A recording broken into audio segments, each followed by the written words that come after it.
In the suffocating August heat of 1831, in Southampton County, Virginia, 57 white residents died over 48 hours. Official records list their names, their ages, their final moments. But what those records never mention is how the violence began, not with rage, but with scripture. How a man became the architect of the bloodiest slave uprising in American history after teaching himself to read using a stolen Bible. How the son of an African-born woman bearing ritual scars turned prophecy into revolution. The Commonwealth of Virginia tried to bury this story beneath layers of legal testimony and propaganda.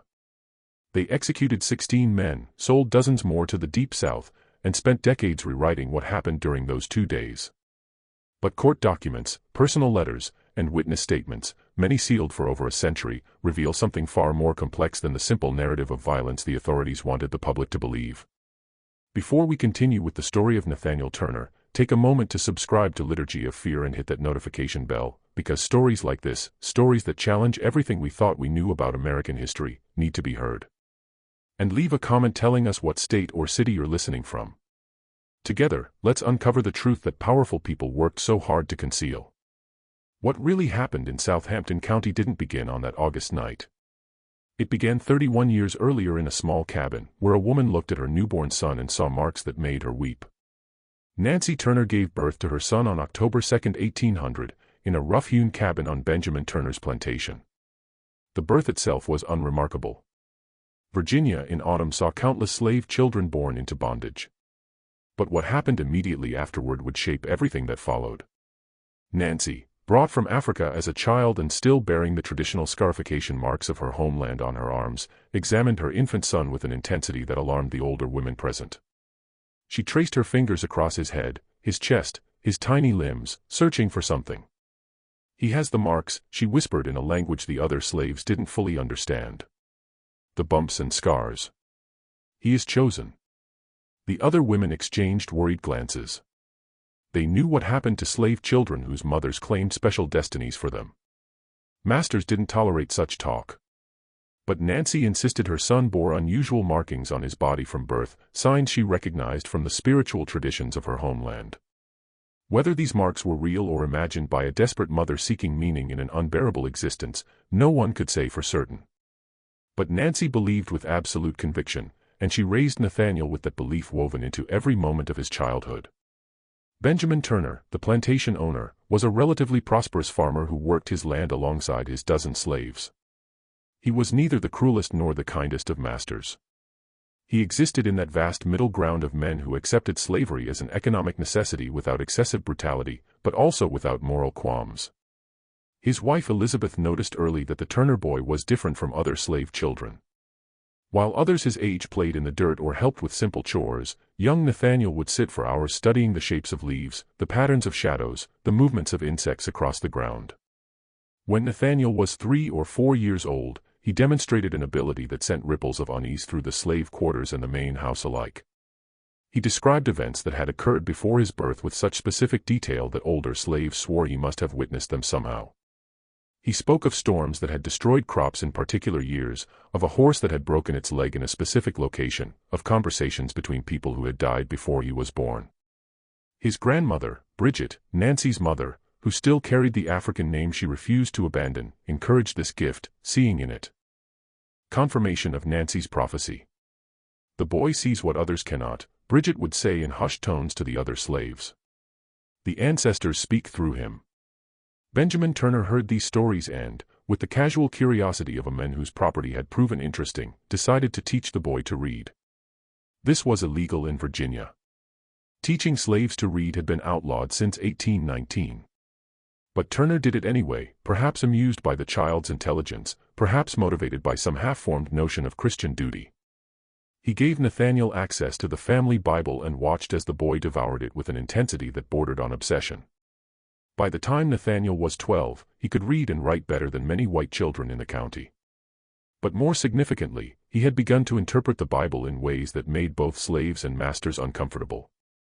He saw in the Old Testament not just stories of faith, but blueprints for resistance. The Israelites escaping from Egypt, David's victory over Goliath, Samson's destruction of the Philistine temple, these weren't just ancient tales to young Nathaniel.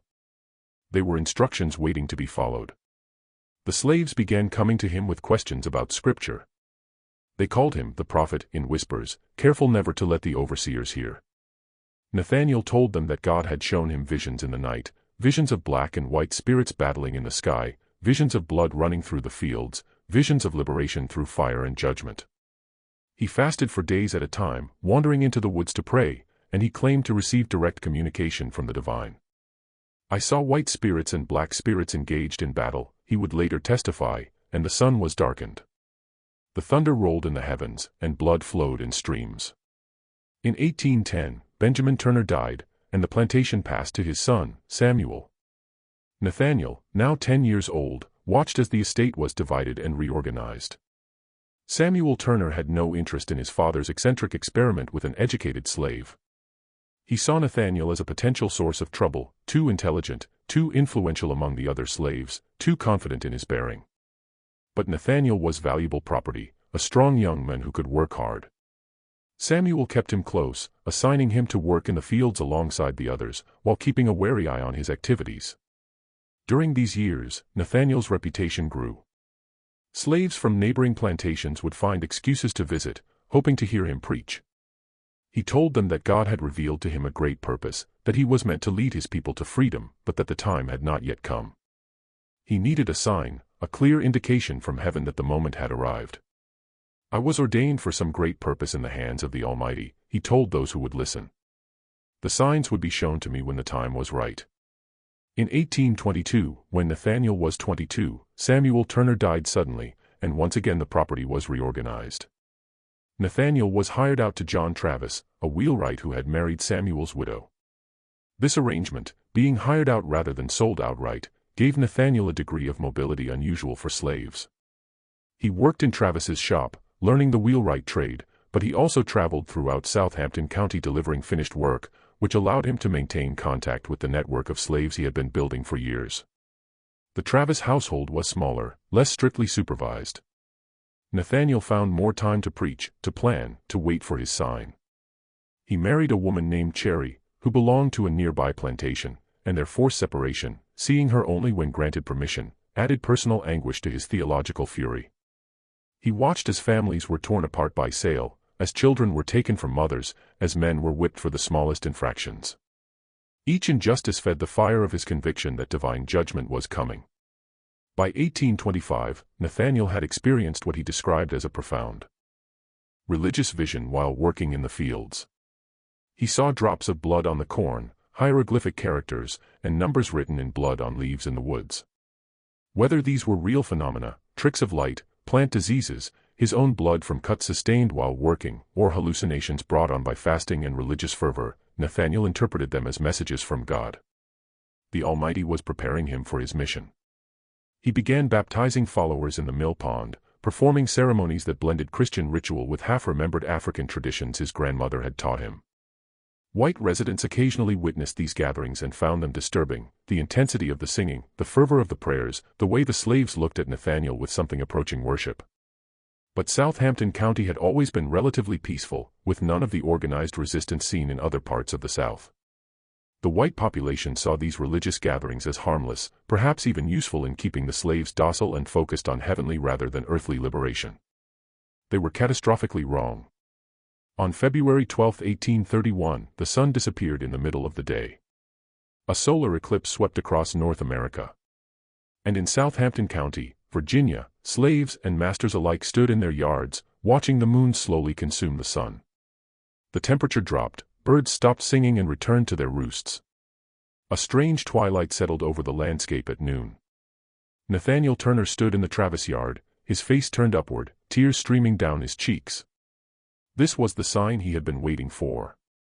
After years of visions, prophecies, and preparation, God had finally spoken clearly. The time had come. It was the sign I had been waiting for, he would later explain. I should arise and prepare myself and slay my enemies with their own weapons. But Nathanael didn't act immediately. He was a careful man, methodical in his planning, despite the religious fervor that drove him. He spent the next 6 months organizing, recruiting, preparing. He had identified 4 men he trusted completely: Henry Porter, Hark Travis, Nelson Williams, and Sam Edwards. These were not random choices. Each man was strong, determined, and had his own reasons for wanting to break the chains that bound him. Henry had watched his wife sold to a plantation in Georgia 3 years earlier. Hark had been promised freedom by his previous owner, only to have that promise broken when the man died and left him to Travis instead. Nelson bore scars on his back from a whipping that had nearly killed him. Sam had buried 2 of his children, both dead before their 5th birthdays from diseases that might have been treatable if slave children received the same medical care as white children. Nathaniel told them about the eclipse, about his visions, about the divine mandate he had received. More importantly, he told them about his plan. They would strike on the 4th of July, America's Independence Day, a date chosen for its symbolic irony. They would begin at the Travis farm, then move methodically through the county, gathering more followers and weapons as they went. Their ultimate goal was to reach Jerusalem, the county seat, seize the armory there, and spark a wider uprising throughout Virginia and the South. But as July 4th approached, Nathaniel fell ill. Whether this was genuine sickness, a crisis of doubt, or a calculated delay is unknown. The planned uprising was postponed. His followers grew restless, wondering if their prophet had lost his nerve or if God had withdrawn the divine mandate. Then on August 13th, another sign appeared in the sky. The sun took on a peculiar bluish-green tint that day, a phenomenon caused by atmospheric conditions, or perhaps by smoke from distant forest fires. To Nathaniel, confined to his cabin with lingering illness, watching through the small window as the strange light fell across Southampton County, this was God's second message. The delay had been part of the plan. The real moment had now arrived. On Sunday, August 21st, Nathaniel met with his 4 trusted followers in the woods near the Travis property. They gathered at a place they called Cabin Pond, sharing a meal of roast pig that Hark had stolen from his master's smokehouse. As they ate, 2 more men joined them, Jack Reese and Will Francis. Nathaniel had not invited them, and their presence initially alarmed him, but Hark vouched for both men, and Nathaniel accepted their addition to the group. Will Francis was particularly notable. He was a massive man, tremendously strong, who had a reputation for violence. He had killed an overseer in a neighboring county years earlier, but had somehow avoided execution, instead being sold multiple times to masters willing to take a risk on dangerous property. Will listened to Nathaniel's plan with a cold expression, then asked a single question: "When do we start?" "Tonight," Nathaniel replied. "We begin at my master's house, at the Travis farm. We take their weapons first. Then we move to the neighboring farms. By dawn, we will have an army." They discussed the details as the sun set and darkness settled over the woods. The plan was simple but required absolute commitment. They would kill quickly and quietly, taking weapons and horses from each farm. They would spare no one who might sound the alarm. Every white person they encountered would be killed, men, women, children. Nathaniel was explicit about this, and his reasoning was theological as much as tactical. God has commanded it, he told them. Just as the Israelites were commanded to destroy the Canaanites utterly, we must remove every potential enemy. This is divine judgment, not murder. Some of the men shifted uncomfortably at this. Killing white men, even killing overseers or masters, was one thing. But women? Children? Yet Nathaniel's certainty, his absolute conviction that they were instruments of divine will, overcame their hesitation. They had committed themselves to this course, and there was no turning back. As midnight approached, the 7 men moved silently through the darkness toward the Travis farm. The house was dark, its occupants asleep. A dog barked once, then fell silent. The men approached the door, and Nathaniel tested the latch. It was unlocked. Masters rarely locked their doors in Southampton County, secure in their belief that their slaves were docile and controlled. Nathaniel pushed the door open slowly, and the 7 men entered the house where he had lived and worked for the past 9 years. They crept up the stairs toward the bedrooms, their movements muffled by the thick darkness. The Travis family, Joseph Travis, his wife Sarah, their infant son, and 3 other children from Sarah's previous marriage, slept peacefully, unaware that their world was about to end. What happened next would be recounted in court testimony, newspaper reports, and terrified whispers for generations. The specific details were gruesome enough that even the legal documents tried to soften them, but the essential fact was undeniable. In a matter of minutes, the Travis household was dead. Nathaniel and his men moved through the house systematically, using axes and hatchets because Nathaniel had ordered them to work quietly. Guns would wake the neighbors. When they emerged from the house, their clothes were stained, their hands shaking. Some of the men vomited in the yard, but Nathaniel's voice was steady as he ordered them to search the property for weapons and horses. They found several firearms, ammunition, and 4 horses. They loaded the weapons, mounted the horses, and rode toward the neighboring farm before the sun could rise and reveal what they had done. The rebellion had begun. The Turner Group moved through Southampton County with a speed that would later baffle military analysts. Between midnight and dawn on August 22, they struck 5 more farms. And with each attack, their numbers grew. Slaves from the attacked plantations joined them, some enthusiastically, some reluctantly, some because they understood that staying behind meant being implicated as conspirators anyway. At the Reese farm, they killed 3 people and gained 4 new followers. At the Turner farm, no relation to Nathaniel despite the shared name, they killed 5 and recruited 6 more. The pattern repeated as they moved from property to property. By sunrise, Nathaniel commanded approximately 15 men, all armed, all riding horses, all committed to the plan, even as its moral weight began to settle on them. The violence was not random. Nathaniel had a specific route planned, targeting farms in a systematic pattern that would allow them to gather the maximum number of followers and weapons before the alarm could spread. But maintaining discipline became increasingly difficult. Some of the newer recruits, fueled by years of rage and abuse, wanted to linger at each farm to loot and destroy. Nathaniel had to constantly push them forward, insisting that speed was essential. "We must reach Jerusalem before they can organize a defense," he told them repeatedly. "Every minute we waste is a minute they have to prepare." At the Whitehead farm, they encountered Margaret Whitehead, a young woman who had taught some of the local slave children to read in defiance of Virginia law. When Nathaniel hesitated, she had shown kindness to slaves. After all, Will Francis did not. The killing was efficient and brutal, and it broke something in several of the men who witnessed it. They were no longer liberators in a righteous war. They were killers, and the distinction between justice and murder was becoming impossible to maintain. Throughout Monday, August 22, the group continued to grow. By afternoon, they numbered between 50 and 60 men. Accounts vary as chaos makes accurate counting impossible. They had killed approximately 60 white residents of Southampton County, moving through the landscape like a terrible storm. Some of the victims were plantation owners, brutal masters whose deaths could be rationalized as justice. But others were small farmers who owned no slaves, poor whites who lived on the margins, children who had committed no sin beyond being born into a particular race at a particular time and place. The alarm finally spread around mid-morning when a boy from one of the attacked farms managed to escape and reach a neighbor's house. Word traveled through the county with the speed of terror. White families began fleeing toward Jerusalem, abandoning their homes and heading for what they hoped would be safety in numbers. The county militia was called out, and riders were sent to neighboring counties requesting reinforcements. By Monday afternoon, Nathaniel's force had grown to its maximum size, but signs of disorganization were evident. Many of the newer recruits were drunk. They had raided the liquor stores at several farms, and maintaining the disciplined march toward Jerusalem became impossible. The column stretched out along the road, with some men lagging far behind, others racing ahead. Nathaniel tried to maintain control, but he was a preacher, not a military commander, and the situation was rapidly deteriorating. At the Parker farm, roughly 3 miles from Jerusalem, they encountered armed resistance for the first time. A group of white men, perhaps a dozen, had barricaded themselves in the house and opened fire as Nathaniel's force approached. The rebels had guns by now, but most had never fired one before. The exchange was brief and chaotic.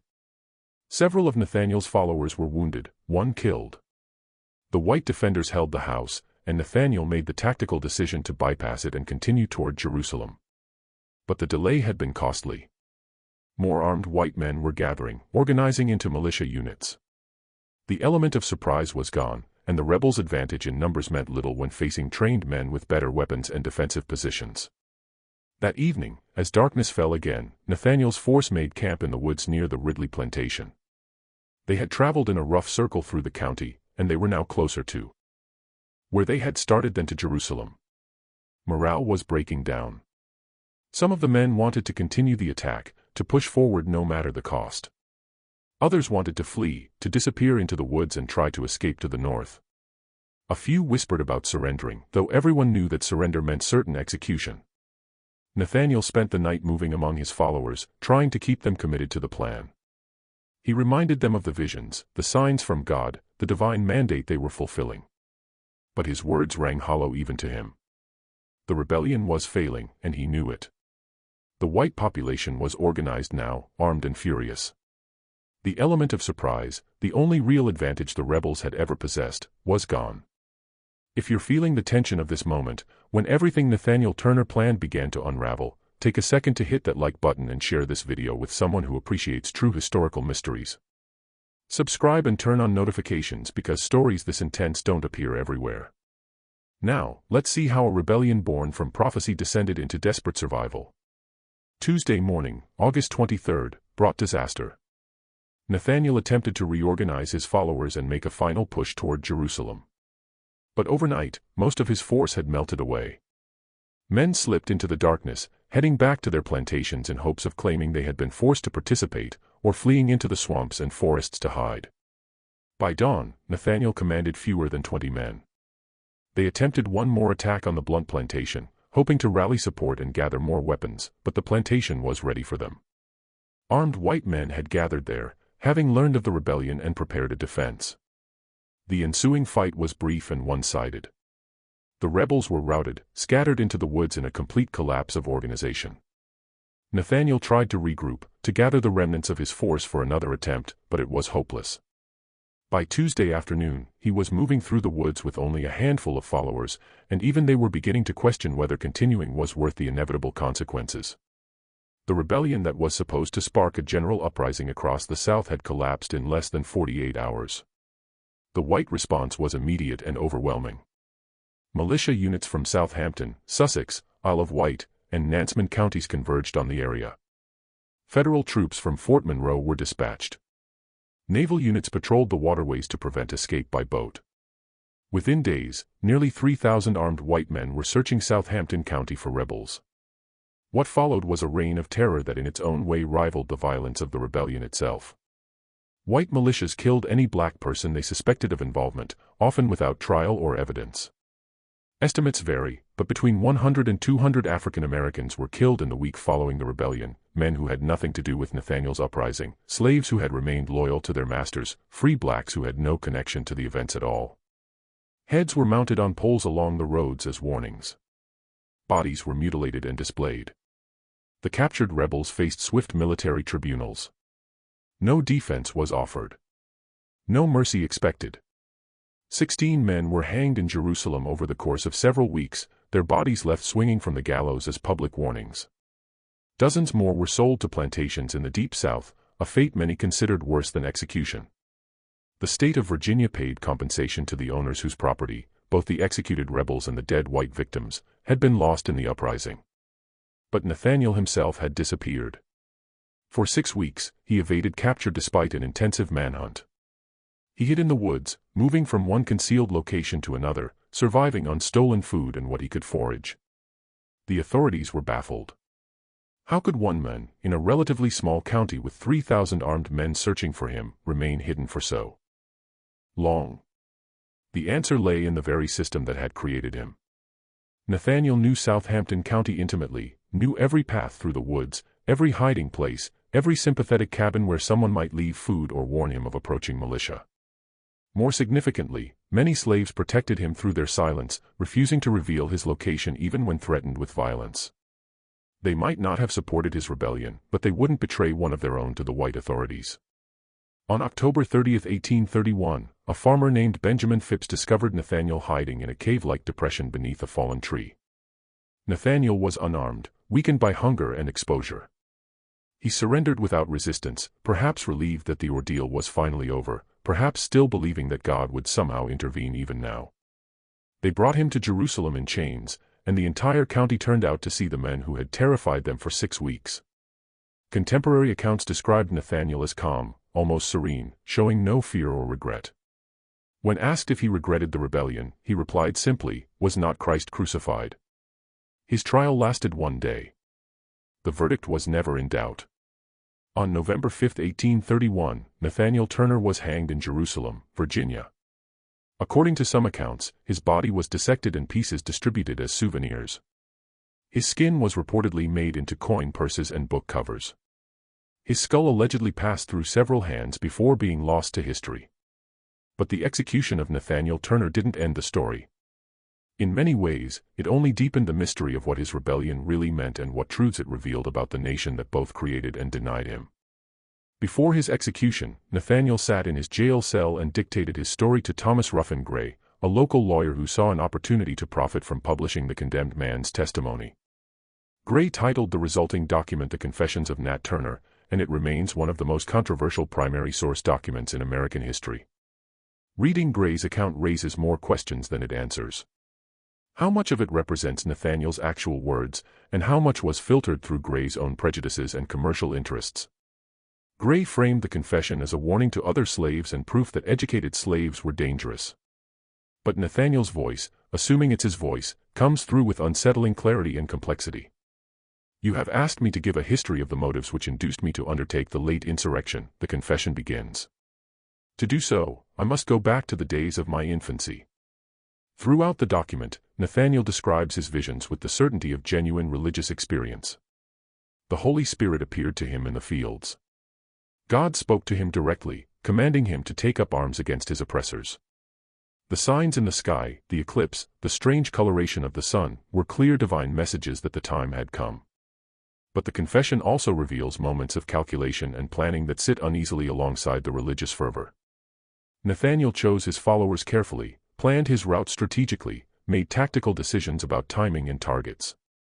Was he a religious fanatic driven by visions, or a calculating revolutionary using religion as a tool to inspire and organize? The truth likely encompasses both, a man genuinely convinced of his divine mission, but also pragmatic enough to plan its execution carefully.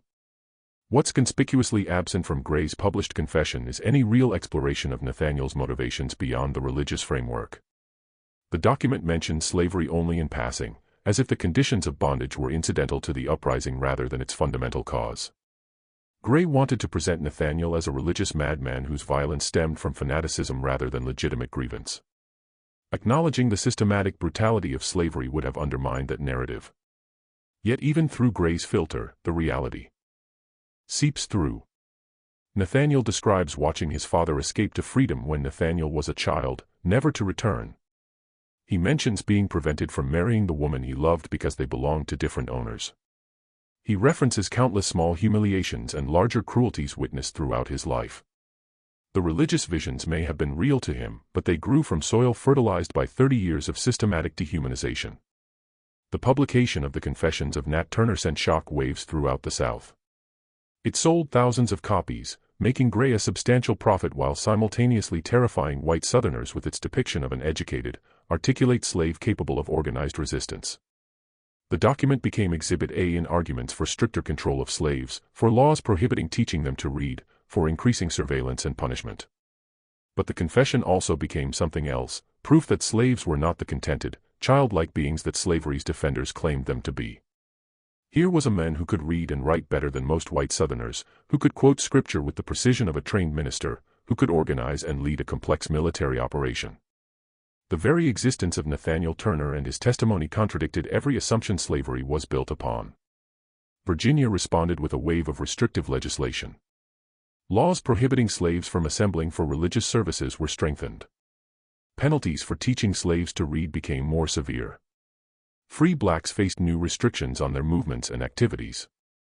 The entire structure of slave control was tightened, with Southampton County serving as the example of what could happen if vigilance ever relaxed. But the legislation couldn't address the deeper questions the rebellion raised throughout the South. Slave owners looked at their own property with new suspicion. The loyal servant who had worked faithfully for years, could he be planning something similar? The religious slave who preached contentment and obedience, was he secretly gathering followers? The trusted house slave with access to the family, would she rise up in the night? These questions had no answers, and that was perhaps more terrifying than the actual violence.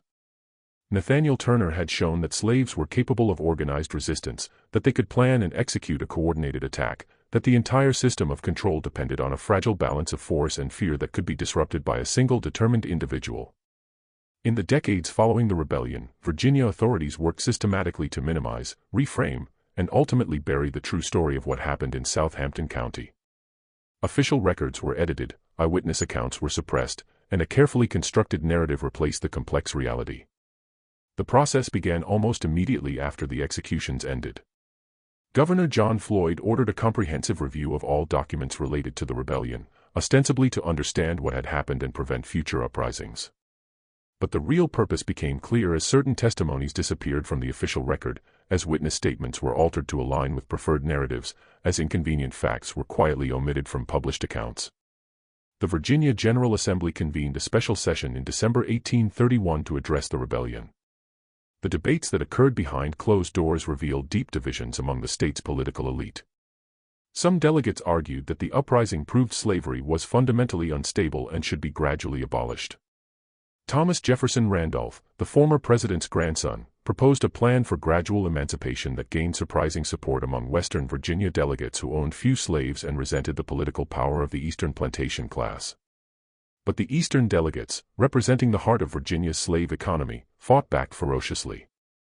They argued that the rebellion was an aberration caused by excessive leniency, too much freedom of movement for slaves, too many religious gatherings, too little surveillance. The solution wasn't to question slavery itself, but to perfect the mechanisms of control. They warned that any public discussion of emancipation would be interpreted by slaves as weakness and would inspire more violence. The pro-slavery faction won decisively. Not only were emancipation proposals rejected, but the very record of the debate was suppressed. The official legislative journal made only brief, vague references to discussions about the recent disturbances. Detailed accounts of the arguments for gradual emancipation were excluded from published records. Virginia wanted no written evidence that its political leadership had even considered ending slavery, lest such evidence embolden abolitionists or inspire hope among the enslaved.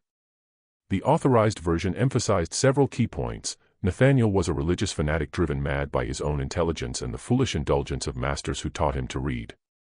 The rebellion was a senseless outbreak of violence with no legitimate political or social motivation. The rebels were savage and irrational, killing indiscriminately without purpose or plan. Most importantly, the uprising had no support among the wider slave population, proving that the vast majority of slaves were content with their condition.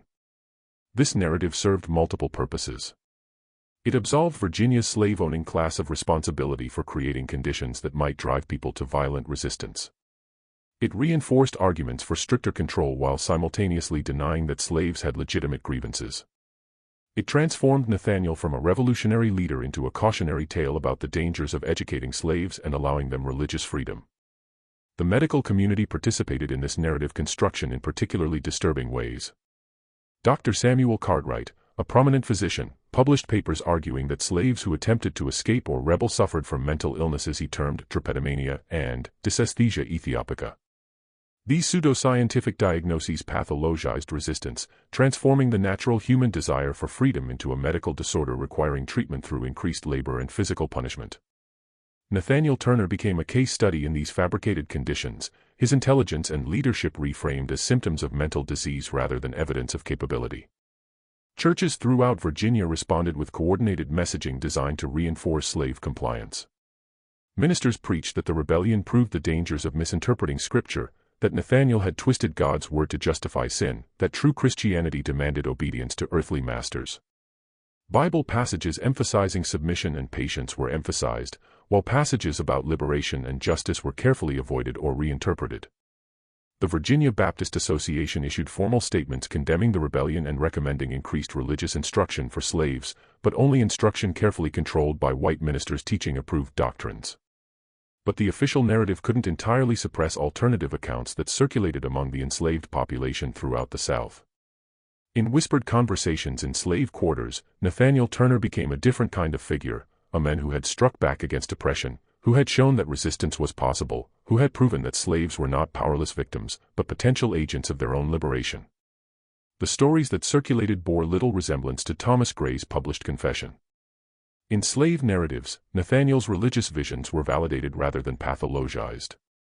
He became a prophet in the biblical sense, a man chosen by God to deliver his people from bondage, whose failure wasn't a judgment on his mission, but simply proof that the time wasn't yet right. The violence of the rebellion was reframed as righteous judgment, comparable to God's destruction of Egypt or the Israelites' conquest of Canaan. These weren't comfortable narratives, but they provided meaning and dignity to people denied both. Frederick Douglass, who escaped slavery in 1838, later wrote about how Nathaniel Turner's name was spoken in the Maryland slave quarters where he grew up. His name was whispered in terror by the masters and in admiration by the slaves, Douglass recalled. We knew that a man had risen up, and that gave us hope even in our darkest hours. Douglass noted that slaveholders' attempts to suppress Turner's memory had the opposite effect, making him into a legendary figure whose story grew larger with each retelling. The specific details of the rebellion might have been distorted over time and distance, but the essential message survived. One man had fought back, and it had taken 3,000 armed troops to stop him. Stories circulated about Nathaniel's supernatural powers, that he could read thoughts, predict the future, survive gunshot wounds, communicate with spirits. These embellishments, while historically inaccurate, served important psychological functions for the enslaved community. They transformed Nathaniel from a failed rebel into an almost mythological figure whose power exceeded what white authorities could contain. The long-term impact on Virginia's slave system was profound, even if officially denied. Slave patrols became more frequent and more violent, with regular nighttime inspections of slave quarters looking for forbidden items like books, weapons, or maps. The surveillance of slave gatherings intensified dramatically. Any religious meeting required a white observer present at all times. Slaves found traveling without written permission faced immediate and harsh punishment. Any sign of education or leadership ability in a slave became grounds for suspicion, and often for sale to a plantation in the Deep South, where the slave would be isolated from familiar surroundings and support networks. The economic impact was measurable despite attempts to minimize it. Insurance rates for male slaves between the ages of 15 and 40 increased by an average of 30% throughout Virginia and neighboring states.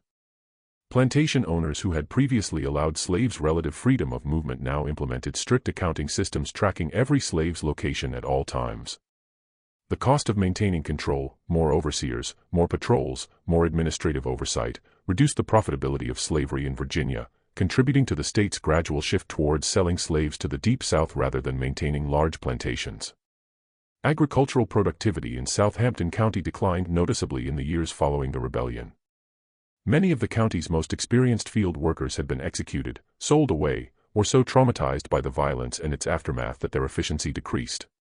Several plantation owners abandoned Southampton County entirely, selling their property and relocating to areas they perceived as safer. Real estate values dropped sharply and took nearly a decade to recover. These economic consequences were rarely acknowledged publicly, as they contradicted the narrative that the rebellion had been a brief, contained incident with minimal lasting impact.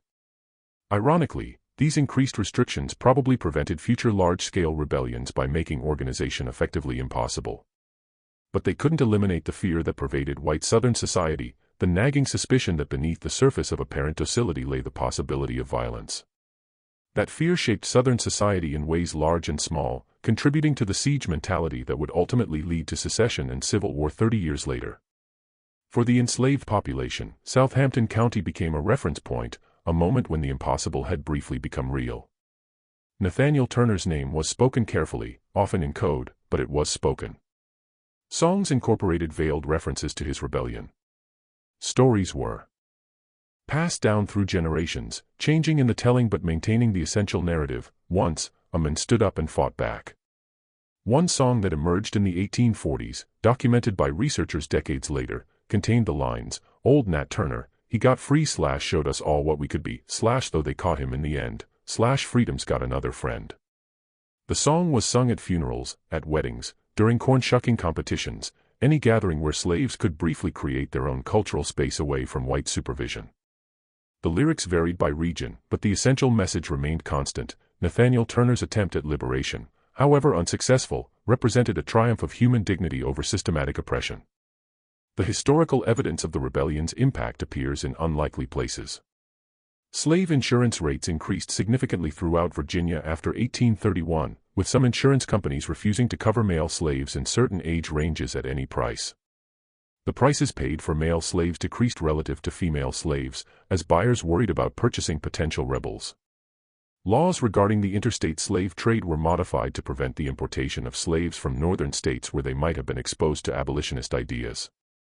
Import taxes on slaves were adjusted to discourage bringing in slaves from Africa or the Caribbean, where revolutionary traditions were stronger.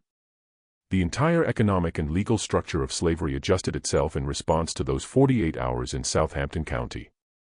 State legislatures throughout the South passed laws explicitly referencing the recent disturbances in Virginia as justification for new restrictions.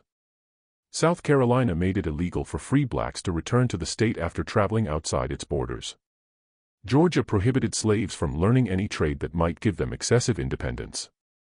Alabama banned all religious gatherings for slaves unless supervised by white observers. These laws passed in states hundreds of miles from Southampton County demonstrated how thoroughly Nathaniel Turner's rebellion had shaken the entire system of Southern slavery. In the North, abolitionists reacted with a complex mixture of horror at the violence and recognition that Nathaniel's action represented a logical response to systemic oppression.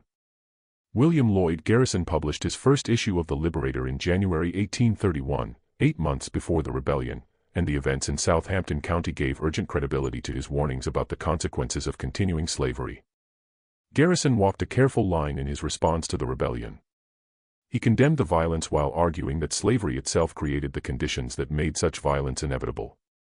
"What we have long predicted has come to pass," he wrote in September 1831.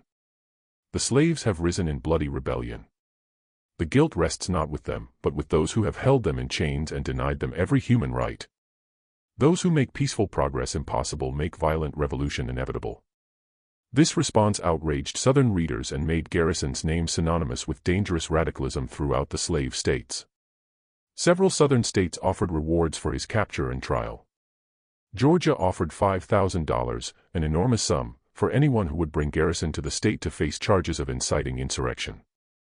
These reactions validated Garrison's tactical approach. The rebellion had made the slavery debate impossible to ignore. For many Northerners who had been indifferent to the slavery question, Southampton County made the issue impossible to ignore. The violence was too dramatic, the implications too clear. Newspaper accounts, even those filtered through Southern editorial perspectives, revealed the desperate circumstances that had driven the rebellion.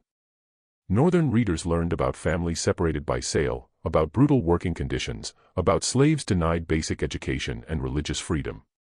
The rebellion became a catalyst for growing Northern opposition to slavery's expansion, even among those not ready to embrace immediate abolition. The rebellion also influenced the development of pro-slavery ideology in ways that would shape Southern culture for decades. Southern intellectuals began constructing elaborate arguments defending slavery as a positive good rather than a necessary evil, directly in response to the threat Nathaniel Turner represented. If slaves were treated well and were content, men like Nathaniel couldn't exist. Therefore, his existence proved that stricter control and ideological justification were necessary. This defensive reaction would shape Southern intellectual and political culture for the next 3 decades, creating the ideological framework that made secession conceivable when Lincoln's election seemed to threaten slavery's future. What really happened in Southampton County, Virginia, in August 1831? The question seems simple, but the answer remains contested nearly 2 centuries later. The basic facts are undeniable: a slave uprising occurred. Approximately 60 white people died. The rebellion was suppressed, and 16 rebels were executed. But the meaning of those facts, the motivations behind the violence, and the lessons to be drawn from the events remain subjects of intense debate. Was Nathaniel Turner a religious visionary genuinely convinced he was following divine commands? The evidence suggests he believed his visions were real. The consistency of his accounts, his willingness to die for his cause, his refusal to express regret even when facing execution, all point to genuine conviction. But this doesn't answer whether his religious experiences were mystical revelations or psychological responses to intolerable conditions. Perhaps it's both. Perhaps the human mind under sufficient stress creates the visions necessary to justify actions that rational thought alone cannot motivate. Was he a political revolutionary using religion as a tool to inspire followers? His careful planning, his strategic thinking about routes and targets, his awareness of the broader political landscape, all suggest a calculating intelligence at work. The rebellion wasn't a spontaneous outbreak of violence, but a coordinated military operation with specific objectives. Yet this calculation doesn't contradict his religious conviction. Many revolutionary movements throughout history have combined spiritual certainty with practical strategy. Was the violence justified? This question haunts any honest examination of the rebellion, the killing of children, of women who had shown kindness to slaves, of small farmers who owned no property and wielded no power. How can these deaths be reconciled with any moral framework? Nathaniel's answer, echoed by many subsequent revolutionaries, was that the oppressor class could not be divided into innocent and guilty individuals. The system itself was the enemy, and everyone who benefited from it, even passively, was complicit. This logic has been used to justify revolutionary violence throughout history, and it remains as troubling now as it was then.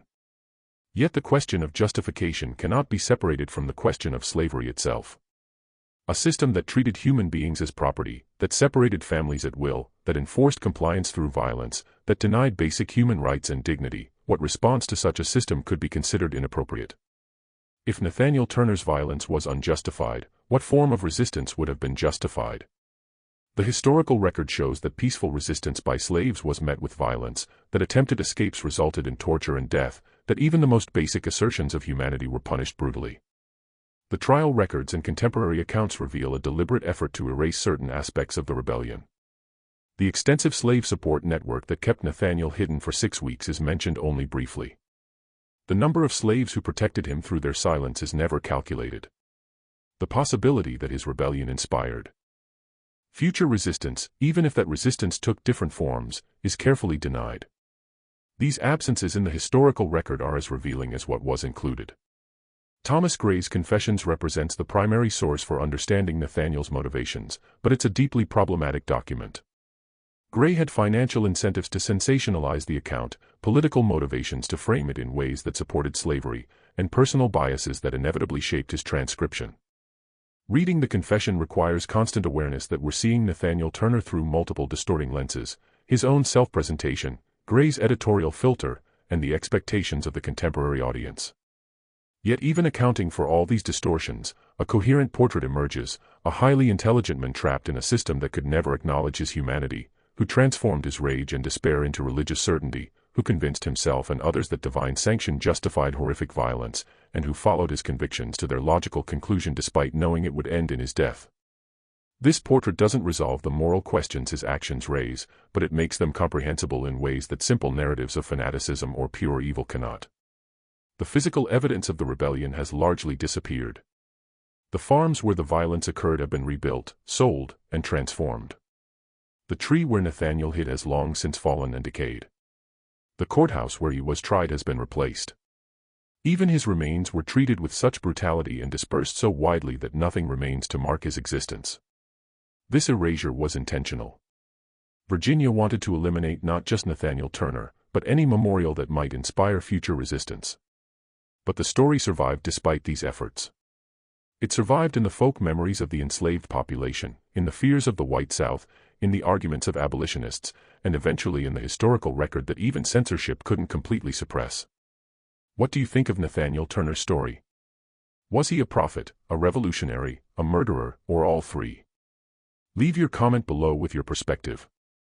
If this historical mystery fascinated you and you want more content exploring the darkest corners of American history, subscribe to Liturgy of Fear. Hit that notification bell and share this video with someone who appreciates stories that challenge our understanding of the past. The truth is always more complex than the simple narratives we're taught. In Southampton County today, there are no monuments to Nathaniel Turner. No historical markers commemorate where the rebellion began or where it ended. The locations of his trial and execution are noted only in specialized historical records. For nearly a century after his death, even mentioning his name in public was considered dangerous and inappropriate. This silence speaks volumes about how deeply the rebellion shook Southern society. Events that authorities want to promote are memorialized, celebrated, transformed into foundation myths. Events they want to forget are buried beneath layers of silence and erasure. The intensity of Southampton County's silence about Nathaniel Turner reveals the profound threat his actions represented, not just the physical violence, which was terrible enough, but the ideological challenge to the entire system of slavery. Because Nathaniel Turner had proven several things that slavery's defenders needed to deny: that slaves were fully human, capable of complex thought and planning. That they understood their oppression and hated it. That they would risk everything for freedom. and that the entire system of control depended on force rather than consent. These truths made slavery morally indefensible, and the only response was to suppress them as completely as possible. The rebellion's aftershocks rippled through American history in ways both obvious and subtle. The increased restrictions on slaves that followed made the system even more cruel and totalizing. The fear that pervaded white Southern society contributed to the paranoia and defensiveness that would explode into secession in 1860. The proof that violent resistance was possible, even if ultimately unsuccessful, influenced the calculations of both abolitionists and slaves in the decades leading to the Civil War. When Union troops occupied Southampton County during the Civil War, elderly former slaves told them stories about Nathaniel Turner that had been passed down for 30 years. Some of the details had become confused or exaggerated, but the essential narrative remained. One man had stood up and fought, and for a brief moment he had struck terror into the hearts of the oppressor class. That memory had sustained people through 3 more decades of slavery, had given them hope that liberation was possible even when it seemed impossibly distant.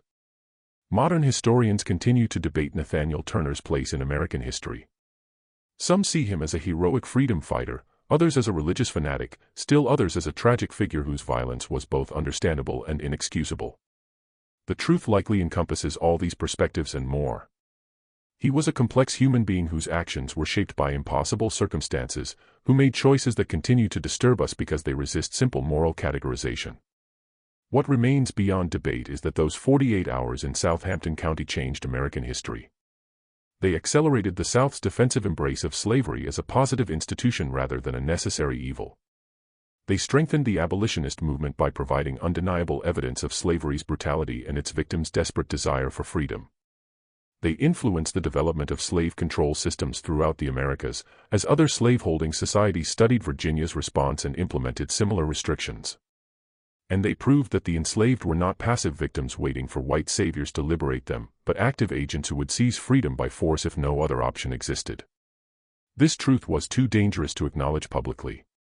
So it was buried beneath layers of propaganda, legal restrictions, and deliberate forgetting.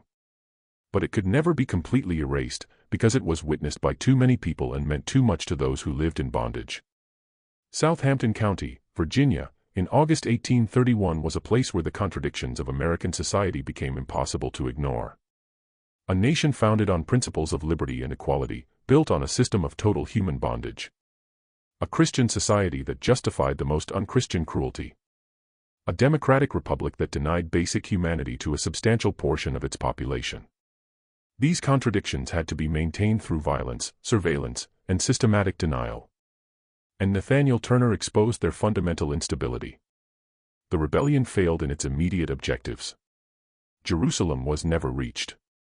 No general uprising occurred, and slavery continued for another 34 years. But the fear it instilled, the questions it raised, and the proof it provided that the system could be challenged, these effects rippled forward through time, contributing to the political tensions that would eventually tear the nation apart and force a reckoning with the fundamental injustice at its core. In the final analysis, the true story America never wanted told about Nathaniel Turner isn't just the account of his rebellion and its brutal suppression.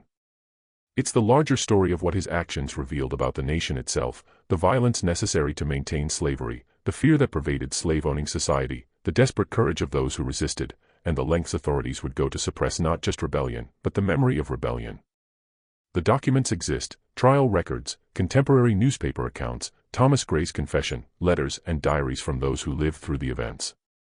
But for generations, they were treated as dangerous artifacts, best kept in archives where they couldn't inspire dangerous thoughts.